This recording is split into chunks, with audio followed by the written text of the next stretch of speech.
Dari kita kecil, kita sudah mengenal istilah Magico Hibinio. Istilah ini berasal dari eksperimen Newton yang membagi cahaya putih menjadi beberapa warna menggunakan kaca prisma. Di mana dia berkesimpulan bahwa cahaya putih adalah hasil kombinasi 7 gelombang cahaya yang punya warna yang berbeda. Tapi kalian pernah nggak sih sebenarnya bertanya, sebenarnya apa itu warna? Sebenarnya apa itu biru? Apa itu merah? Dan kenapa ini tuh harus biru? Kenapa bukan yang ini? Sama, apakah kita sebenarnya melihat warna yang sama? Jangan-jangan cara kita melihat warna itu sebenarnya beda satu sama lain. Jangan-jangan biru gua itu merah kalian. Nah, tonton terus video ini sampai habis buat tahu rahasia dari warna dan gimana warna membentuk realitas yang kita lihat. Kalau menurut definisi fisika, warna adalah panjang gelombang tertentu dari radiasi gelombang elektromagnetik dalam sebuah spektrum sempit yang kita sebut sebagai cahaya tampak. Ya udah, berarti warna adalah gelombang cahaya kan? Tapi saat gue cari tahu gimana cara kita bisa melihat warna, bagaimana gelombang cahaya bisa menjadi warna yang kita lihat, ternyata warna itu bukan sekedar gelombang cahaya. Dan ini membuka pandangan gue terhadap realitas yang kita lihat. Nah, pertanyaan pertama yang harus kita tanyakan adalah, gimana kita bisa mendeteksi gelombang cahaya? Berdasarkan anatomi di mata kita, di retina kita terdapat dua jenis sel yang sensitif terhadap gelombang cahaya, yaitu sel rod dan sel kon. Sel rod cuma bisa membedakan terang dan gelap karena kita cuma punya satu jenis sel ini. Nah, sementara warna itu datang dari sel kon kita, di mana kita punya 3 jenis sel kon, dan masing-masing sel kon ini cuma sensitif pada panjang gelombang tertentu, yang dibagi menjadi gelombang panjang, gelombang pendek, dan gelombang sedang. Sel ini juga sering disebut sebagai sel SML atau short, medium, and long. Nah, karena kita punya 3 jenis sel kon, kita bisa membedakan cahaya ke beberapa warna yang kita sebut sebagai warna primer. Gelombang pendek jadi biru, gelombang sedang jadi hijau, dan gelombang panjang jadi merah.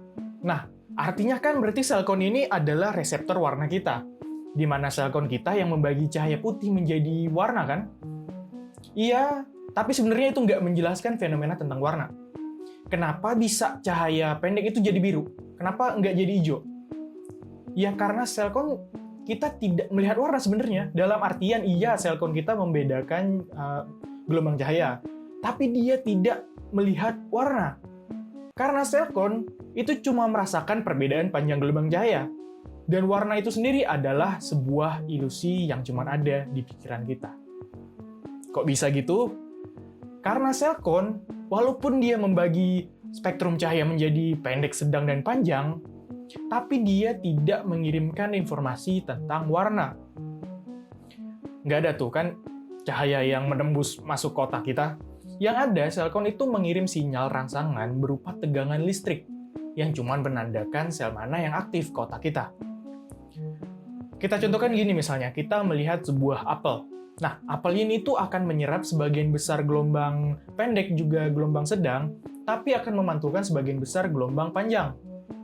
Nah, di mata kita, maka sel kon L atau sel kon panjang akan aktif dan otak akan merasakan sebagian besar sel ini akan aktif. Nggak ada informasi apapun tentang warna yang dikirim ke otak kita. Tapi otak yang menentukan rangsangan mana yang jadi warna apa. Ibarat kata itu, warna itu udah ada di software bawaan di otak kita. Artinya apa? Artinya warna adalah keadaan mental. Warna dibuat oleh otak sebagai representasi dari rangsangan sel kon tertentu. Dan ini membuat apa yang kita lihat sebagai warna bisa jadi bukan realitas asli, melainkan cuma hasil representasi di otak kita. Artinya apa? Artinya kita nggak bisa bener-bener tahu apakah realitas yang kita lihat itu bener-bener realitas sesungguhnya. Nah, bukti lain dari warna adalah hasil kreasi otak dan bukan bagian fisik dari cahaya. Itu datang dari gimana cara kita bisa melihat warna di luar warna biru, hijau, dan merah, di luar warna primer. Nih, sel kon kita kan cuma punya 3 warna nih, tapi kita kan bisa melihat warna lebih dari itu. Kalau tiap sel cuma merasakan gelombang tertentu, lalu dikirim ke otak, terus otak cuma menampilkan warna per sel kon, maka seharusnya spektrum warna itu cuma seperti ini. Banyak warna yang hilang jelas. Jadi gimana nih, kok bisa kita melihat warna selain 3 warna tadi? Nah, ini bisa terjadi karena sebenarnya satu gelombang cahaya itu bisa mengaktifkan beberapa sel kon sekaligus. Di mana ini bisa dilihat pada grafik ini, di mana ada irisan pada tiap warna, Dan ini sebenarnya bikin warna itu makin aneh. Aneh gimana? Nah, kita contohkan dengan warna kuning misalnya. Panjang gelombang kuning itu ada di kisaran 580 nanometer. Saat gelombang kuning masuk ke mata kita, nah gelombang ini tuh bisa dideteksi oleh sel kon panjang, tapi juga masuk radius sel kon sedang. Yang artinya kedua sel ini bisa aktif secara bersamaan, artinya otak akan menerima informasi dari sel kon merah dan sel kon hijau bersamaan. Dan mungkin otak akan bilang, oke, berarti kita melihat warna antara warna merah dan hijau kan, dan memunculkan warna kuning. Dan ini gokil menurut gua, karena otak bisa merasakan sesuatu di dunia walau dia sebenarnya nggak bisa mengukur atau merasakan ini secara langsung. Karena kita itu nggak sensitif sama warna kuning secara langsung. Tapi juga ini artinya kita bisa dengan mudah ditipu. Nah, mata kita itu nggak bisa bedain mana yang warna kuning sama mana warna merah dan hijau sekaligus. Karena keduanya mengaktifkan sel kon yang sama.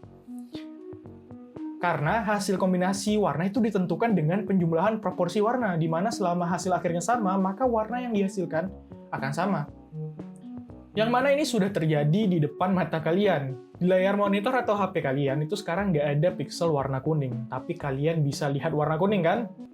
Nah, warna dari piksel merah dan hijau itu masuk ke mata kalian secara bersamaan. Tapi, kalian lihat itu sebagai warna kuning. Selain itu, ada hal unik dari bagaimana otak kita mengkombinasikan warna. Di mana otak sebenarnya bisa membuat warna yang mustahil ada di dunia nyata. Kalau kita lihat lebih dekat dari contoh tadi misalnya, kita melihat warna itu seperti otak mengkalkulasikan panjang gelombang kan? Di mana kalau kita lihat spektrum cahaya, maka kuning kan ada di antara merah dan hijau. Artinya otak mengkalkulasikan panjang gelombang yang lebih pendek dari merah tapi lebih panjang dari hijau kan? Ternyata enggak juga, karena otak sebenarnya tidak mengikuti spektrum cahaya. Iya, kalau kita melihat seperti tadi ya, merah dan hijau jadi kuning atau biru digabung sama hijau jadi warna cyan, maka akan terlihat otak itu mengikuti spektrum cahaya. Tapi gimana kalau kita menggabungkan warna biru dan warna merah? Apa yang kita lihat? Warna ungu. Yang mana sebenarnya ini adalah sebuah anomali, karena kalau kita tanya lagi warna apa yang lebih pendek dari merah tapi lebih panjang dari biru? Jawabannya warna hijau, bukan warna ungu. Kalau otak mengikuti spektrum cahaya, harusnya antara merah dan biru itu ya hijau, bukan ungu. Artinya otak tidak mengikuti spektrum cahaya, melainkan dia menciptakan sendiri warna yang seharusnya mustahil ada. Yang mana ungu sendiri dalam spektrum cahaya Newton itu ada di ujung spektrum dan punya gelombang yang lebih pendek dari biru. Tapi juga cahaya ungu yang ada di spektrum cahaya Newton itu beda dengan penggabungan warna biru dan merah. Yang satu namanya violet, yang satu namanya magenta. Artinya warna ini adalah dua warna yang berbeda. Yang mana ini juga agak membingungkan karena ya, gue nggak tahu, tapi di bahasa Indonesia yang gue tahu, dua warna ini punya nama yang sama. Nah, hal ini bisa terjadi karena mata kita tidak mengikuti spektrum cahaya secara linear, tapi justru membentuk pola melingkar. Merah dan biru kalau secara linear kan harusnya ada di ujung spektrum. Tapi otak kita kan nggak tahu itu, jadi bagi otak kita kombinasi tiga sel warna ini membentuk pola melingkar. Yang mana di area biru dan merah otak kita itu membuat warna baru. Ya, jadi selama ini apa yang kita lihat sebagai warna itu adalah cuman kreasi otak kita, bukan properti eksternal, tapi persepsi internal kita. Oke, tadi kan bagaimana warna adalah ilusi. Dan karena warna adalah ilusi, pertanyaan selanjutnya kan, apakah kita melihat warna yang sama? Apakah biru gua ternyata adalah merah kalian? Jawabannya, nggak ada yang tahu. Bukan jawaban yang memuaskan memang, tapi biar gue jelasin kenapa kita nggak tahu apakah warna yang kita lihat itu sama atau enggak. Tadi kan warna itu merupakan persepsi mental. Dan warna dibuat oleh otak kita. Kita itu bisa mengukur radiasi gelombang elektromagnetik, tapi kita nggak bisa mengukur pengalaman dari persepsi warna di otak kita. Nah, bisa jadi saat kita melihat langit misalnya, kita akan sama-sama bilang langit berwarna biru. Karena kita diajari bahwa langit di siang hari yang cerah itu berwarna biru. Ini adalah warna biru. Tapi tahu dari mana bahwa persepsi biru kalian itu bukan kayak gini misalnya? Yang mana akan kita sebut juga sebagai biru, dan kita berkomunikasi bahwa itu adalah biru, kita sama-sama setuju itu adalah biru. Tanpa tahu seberapa berbeda apa yang kita lihat. Dan sayangnya, walaupun kita mengganti mata kita sama mata orang lain, itu mungkin nggak akan ngaruh banyak, karena warna kan datang dari software di otak kita. Dan dari gimana warna itu cuma ada di otak kita, itu membuat adanya gap antara realitas asli dengan apa yang kita rasakan. Nah, mana yang data asli alam semesta dan mana yang persepsi otak kita. Inilah yang memungkinkan adanya probabilitas apa yang kita lihat mungkin berbeda satu sama lain. Dan berbeda dengan mesin atau komputer, otak kita itu bisa dengan mudah ditipu oleh warna. Di mana kedua gambar X ini kelihatan punya warna yang berbeda, tapi kalau komputer yang lihat, maka dua warna ini sebenarnya warna yang sama. Ini bisa terjadi karena ada gap antara realitas dengan persepsi realitas di otak kita. Ini persepsi realitas, dan ini adalah realitas fisik. Sederhananya, kita melihat makna dari data, bukan melihat datanya secara langsung. Jadi dalam kasus warna, kita melihat makna dari gelombang cahaya menjadi warna, bukan data gelombang cahayanya secara langsung.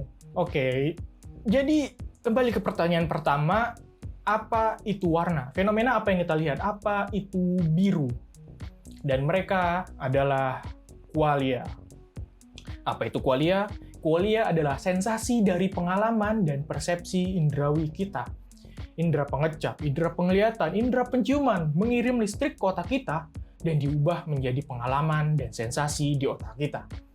Dan qualia itu adalah segalanya. Semua yang kita rasakan dari pengalaman indera kita yang menjadi persepsi dan sensasi di dalam otak kita. Reaksi materi, cahaya, bahan kimia itu merangsang sensor-sensor kita dan menjadi listrik yang dikirim ke otak kita. Dan listrik di otak kita itu berubah menjadi sensasi. Sensasi kebiruan dari biru, sensasi rasa manisnya dari gula, sensasi panasnya api, dan sensasi sakit kepala kalian habis nonton video ini. Itu semua pengalaman indrawi di pikiran kita. Itu semua qualia. Coba kita bayangkan bersama. Kalian membuka desktop kalian, dan di tengah desktop kalian itu ada sebuah file. Pertanyaannya, apakah data file kita betul-betul ada di situ, berbentuk file kuning di tengah monitor? Dan kalau gua pindahkan, apakah data tersebut pindah dari tengah monitor ke samping monitor? Jelas enggak kan? Jadi di mana datanya? Jawabannya ya ada di memori RAM, CPU, GPU, hard disk. Intinya tidak benar-benar ada di monitor itu. Dan apakah bentuk data tersebut juga berupa file berwarna kuning ini? Bukan juga, karena data dalam komputer kita adalah tegangan listrik yang ada di berbagai transistor. Dan apa yang kita lihat di monitor kita adalah sebuah user interface dari data, yang gunanya untuk memudahkan kita mengerti data. Jadi kita bayangkan hal ini misalnya. Kalian itu berjalan di hutan misalnya, tiba-tiba ada ranting besar yang jatuh. Dan energi dari ranting yang jatuh itu menggetarkan udara. Dan di telinga kita akan merasakan getaran tersebut dan berubah menjadi sensasi suara. Atau gelombang cahaya datang ke mata kita, merangsang sel kon kita berubah menjadi sensasi warna di otak kita. Jadi kita tidak merasakan realitas asli alam semesta, tapi kita merasakan user interface yang ada di otak kita. Dan bisa jadi alam semesta sangat berbeda dari apa yang kita rasakan. Ini membuat warna yang tadinya adalah hal simpel di hidup kita ternyata itu lebih aneh dan lebih membingungkan dari apa yang kita kira. Bahkan mungkin bisa membuat kita mempertanyakan realitas yang kita alami. Jadi, setiap warna yang kita lihat adalah sebuah ilusi dari persepsi atau terjemahan otak kita terhadap realitas. Kita juga nggak bisa benar-benar tahu apakah kita memiliki persepsi yang sama. Kalau kalian nggak pernah lihat suatu warna, nggak pernah merasakan suatu makanan, nggak pernah mengalami suatu sensasi dari pengalaman, kalian nggak akan tahu gimana rasanya walau kalian udah baca ribuan deskripsi tentang sensasi tersebut. Karena pengalaman dan deskripsi ada di dunia yang berbeda. Coba bayangkan gimana cara menjelaskan warna biru pada orang yang nggak pernah lihat warna biru. Kita bisa mungkin menjelaskan panjang gelombang biru, tapi dia itu nggak akan pernah bisa merasakan sensasi kebiruan dari warna biru. Mungkin kita melihat dunia kita sendiri, melihat realitas unik yang tidak bisa disamakan oleh orang lain. Sebuah manifestasi dari realitas di dalam otak kita. So, thank you yang udah nonton sampai sini. See you next time.